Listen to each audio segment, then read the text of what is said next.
dia di sana dikasih pertanyaan yang kira-kira dia sulit untuk menjawabnya. Misalkan, coba sebutkan visi misi Pegadaian. Dia jawabnya mikir sampai mau muntah.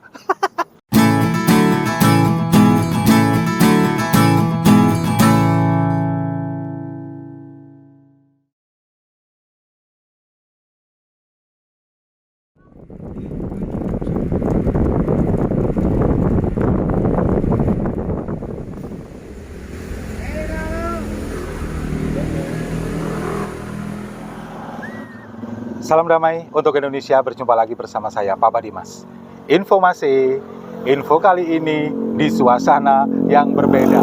Ya, kita kali ini ada di outdoor ya, tepatnya di Desa Pacet, Mojokerto, Jawa Timur. Lagi main-main ke sini sebetulnya. Dan info kali ini yang akan saya sampaikan berkaitan dengan Roy Suryo, di mana Ferdinand Huta Heian gantian, sekarang dia menyindir Roy Suryo. Jadi Roy Suryo ini kena karmanya sekarang. Kan pada waktu Ferdinand Huta Heian terkena kasus yang sama, penistaan agama, ketika dia mencuitkan Allah mau lemah, Roy Suryo pada waktu itu menyindir dengan menuliskan cuitan di akun Twitternya, bersedia memberikan pelayanan rumah sakit. Ya, kita ketahui Roy Suryo itu adalah salah satu pemilik yayasan rumah sakit Puri Nirmala, rumah sakit kejiwaan Puri Nirmala yang ada di Yogyakarta. Nah, pada waktu itu dikatakan bahwa Ferdinand Huta Heian mengalami gangguan kejiwaan pada saat itu. Nah, Roy Suryo kemudian menawarkan perawatan rumah sakit. Nah, giliran sekarang pada saat Roy Suryo setelah diperiksa selama 12 jam, kemudian keluar dengan kursi rodanya, dia tampak lemah, letih, lesu, letoy, ya 5L lah pokoknya. Giliran sekarang Ferdinand Huta Heian yang menyindir dia dengan menawarkan bantuan perawatan rumah sakit dan mendoakan semoga lekas sembuh. Menohok banget. Ferdinand Huta Heian ini kan diketahui juga mantan elit Partai Demokrat. Roy Suryo pun juga sama. Dan pada saat yang hampir bersamaan, mereka juga mendapatkan kasus yang sama, yaitu penistaan agama.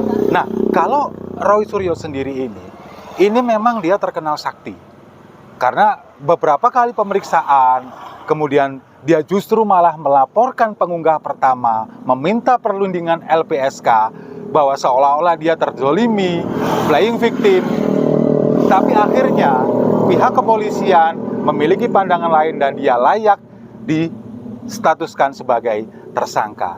Nah, tapi bedanya kalau Ferdinand Huta Heian pada waktu itu dia memberikan surat sakit untuk penangguhan penahanan, tapi nggak berlaku pada Ferdinand Huta Heian. Beda dengan Roy Suryo. Dia memberikan entah dia memberikan surat sakit atau enggak, yang jelas dia disuruh pulang sama polisinya. Karena memang terlihat lemes, kemudian nggak bisa jalan. Kemarin Mas Pakar Mantan sempat bilang bahwa dia ini sampai lumpuh. Tapi kalau saya nggak tega sih kalau bilang dia lumpuh, gempor tepatnya. Saya cuma sekarang yang jadi pertanyaan, apa kira-kira yang ditanyain oleh polisi sehingga dia di dalam sana nggak bisa jawab sampai akhirnya lemes kayak gitu? Kemungkinan kalau menurut saya, dia di sana dikasih pertanyaan yang kira-kira dia sulit untuk menjawabnya. Misalkan, coba sebutkan visi misi Pegadaian. Dia jawabnya mikir sampai mau muntah. Atau mungkin dia di sana dihukum, disetrap, berdiri selama 12 jam sampai hafal lagu Indonesia Raya. Bisa jadi kan? Soalnya kan kita pernah lihat, dia nggak hafal lagu Indonesia Raya, tapi dengan PD-nya seperti itu. Nah, kalau kita ngomong masalah kepedean dia, kemudian juga bagaimana dia berkoar-koar, bercuit di Twitter dengan segala kemampuannya, dengan segala kemauannya, seenak udelnya sendiri. Itu yang juga disindir oleh Ferdinand Huta Heian. Ternyata Bung Roy Suryo ini nggak setangguh omongannya.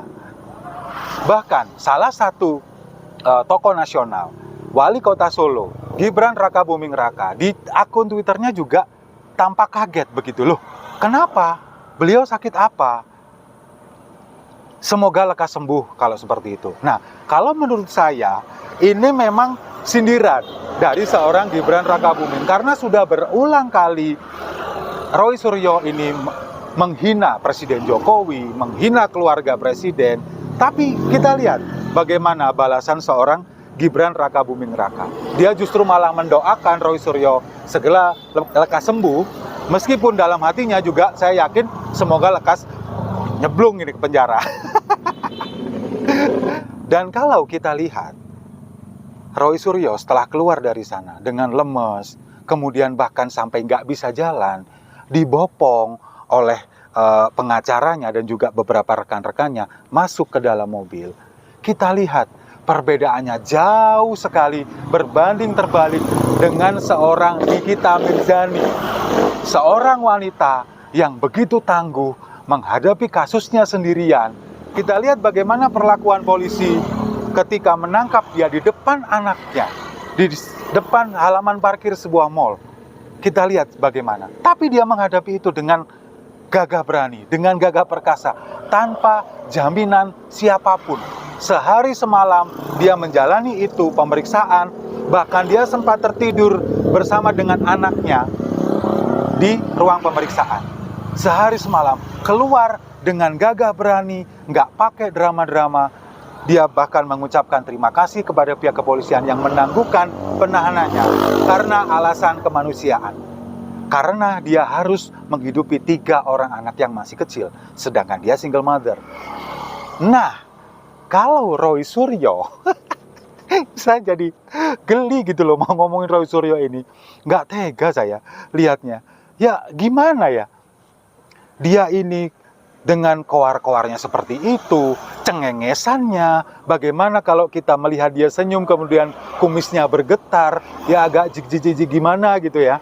Nah, itu yang membuat kita akhirnya dongkol gitu. Orang ini kapan sih masuk penjara? Kok seenaknya aja menghina kepala negara, kemudian mengolok-olok, melecehkan agama dengan mengunggah meme stupa Candi Borobudur.